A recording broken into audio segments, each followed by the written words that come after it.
Fenestraz goes into fourth place, so it's the Nissan into the Jules as it stands for now. Knocks out Bird, but Pascal Wehrlein improves up into third place, and then Nick Cassidy into third place as well. So Natto gets knocked out as a result of that. So it's Robin Frein, Stoffel van Dorn, Nick Cassidy and Wehrlein for the time being. What about Natto though, as he aims for the timing line? Can he improve?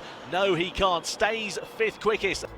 Robin Frein, Stoffel van Dorn, Nick Cassidy and Pascal Wehrlein, the top four drivers who make it through into the Jules. This is crucial for Tag Heuer Porsche. He comes to the line, it's only 8th fastest. It's not going to be a place in the Jules for Antonio Felix da Costa. Jake Dennis is also backed off of his final flying lap, so the reigning champion is out of qualifying. But it is Max Günther, Jake Hughes, Sebastian Buemi and Mitch Evans who make it through. So the first of the Jules coming up. You can see first up we'll have Cassidy and Van Dorn going head to head. So through into the final corner comes Stoffel van Dorn. It's a valiant effort from him in the DS Penske, but unfortunately it is going to be second best. He is catching slightly, but he goes 2.5 tenths slower.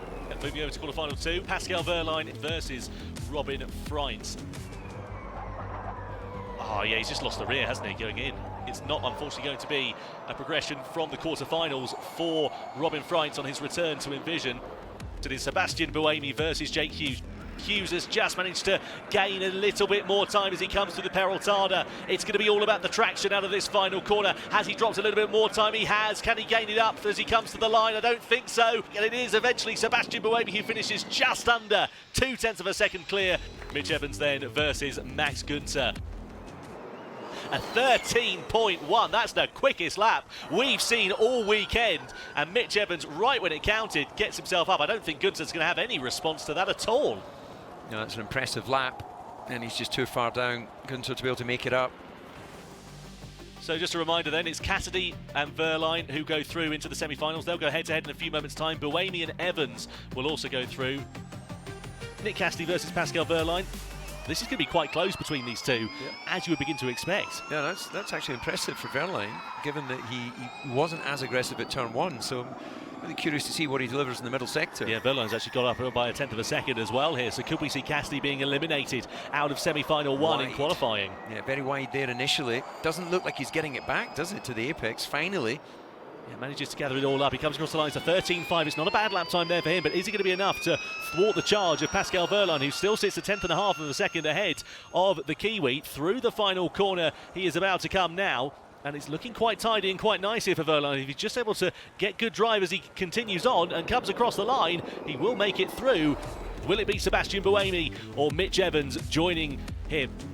Unless Evans has a really strong final couple of corners, it's surely going to be Sebastian Buemi who progresses forwards into the fight for pole position. A 13.2, that's a great lap time for the Season 2 champion.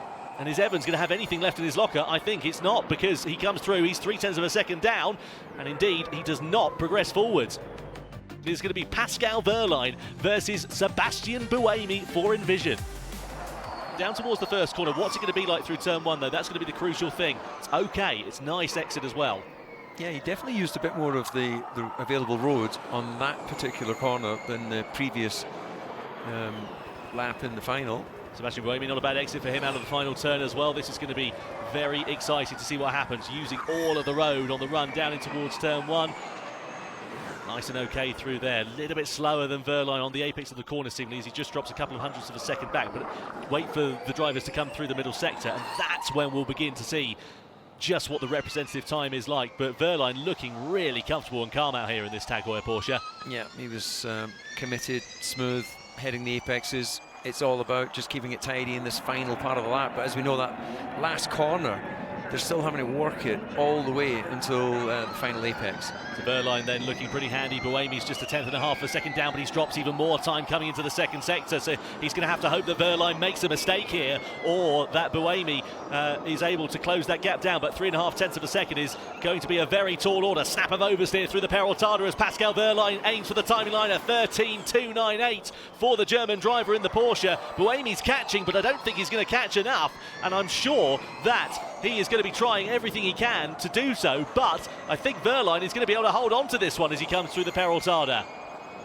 2.5 of a second, he's managed to close the gap down to. Buemi aims for the timing line. It is not enough to qualify on pole position. The first ABB FIA Formula E World Championship pole position of 2024 will go the way of Pascal Wehrlein.